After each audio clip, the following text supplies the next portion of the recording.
Right ఇక digital exclusive లో మనం చూస్తున్నాం. ఇప్పటికే మొకిల పోలీస్ స్టేషన్ లో తనపైన కేసు నమోదైన కారణంగా అకోరిని పోలీసులు అదుపులోకి తీసుకున్నారు. ఇక తనతో ఉన్న వర్షిణిని ఇప్పటికే శంకర్పల్లి పోలీస్ స్టేషన్ లో పోలీసులు ఉంచినట్లు కూడా మనకు తెలుస్తుంది.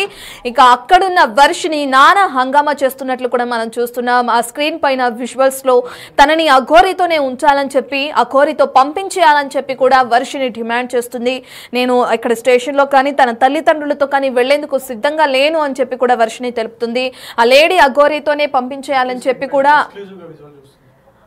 డిమాండ్ చేసి హంగామా క్రియేట్ చేస్తున్న విజువల్స్ కూడా మనం స్క్రీన్ పైన చూస్తున్నాం ఎక్స్క్లూజివ్ గా ఇప్పటికే. అయితే వర్షిణి తల్లిదండ్రులు కూడా అక్కడ చేరుకున్నారు.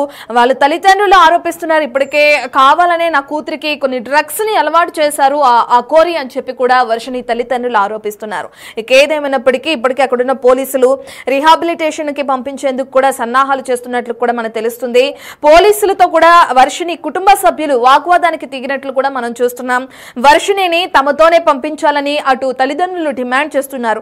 లేని పక్షంలో తనని లేడీస్ జైల్లోనే వేసి బీటెక్ కూడా కంప్లీట్ చేయించాలి, ఆ బాధ్యత మొత్తం పోలీసులు మీరే తీసుకోవాలి అని చెప్పి కూడా పోలీసుల్ని ఆ వర్షిణి తల్లిదండ్రులు డిమాండ్ చేస్తున్నట్లు కూడా మనం చూస్తున్నాం. మనం స్క్రీన్ పైన చూస్తున్న విజువల్స్ ఎక్స్క్లూజివ్ గా బిగ్ టీవీ పైన మనం చూస్తున్నాం. అవి వర్షిణి ఇప్పుడు ఏదైతే ఆ తల్లిదండ్రులతో వెళ్ళడానికి నిరాకరిస్తుందో దానికి సంబంధించిన ఎక్స్క్లూజివ్ విజువల్స్ మనం చూస్తున్నాం స్క్రీన్ పైన.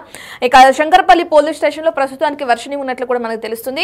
అయితే వర్షిణి ఏమంటుంది, తన వర్షన్ ఏ విధంగా ఉంది, ఆ కోరితోనే వెళ్ళిపోతానని చెప్తున్న క్రమంలో మరి పోలీసులు ఎటువంటి నిర్ణయాలు తీసుకునే అవకాశం కనిపిస్తుంది?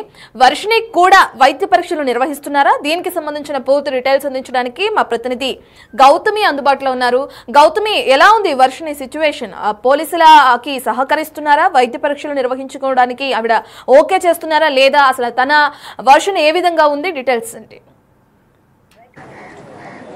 రైట్ రత్న, ప్రెసెంట్ మనం శంకర్పల్లి పిఎస్ దగ్గరే ఉన్నాము. అయితే పొద్దున్న నుంచి కూడా ఈ అరెస్ట్ అనేది ఏదైతే ఉందో చాలా సంచలనంగా మారింది. అయితే అందరూ కూడా క్వశ్చన్ చేస్తూ ఉన్నారు, అసలు వర్షిణి ఎక్కడుంది, ఏం చేస్తుంది, తన కుటుంబానికి ఏమైనా అప్పు చెప్పారా లేదా అని చాలా మంది వివరణ అడుగుతూ ఉన్నారు. అయితే ప్రెసెంట్ శంకర్పల్లి పిఎస్కి అయితే వర్షిణిని తీసుకొచ్చినట్టు కూడా తెలుస్తోంది.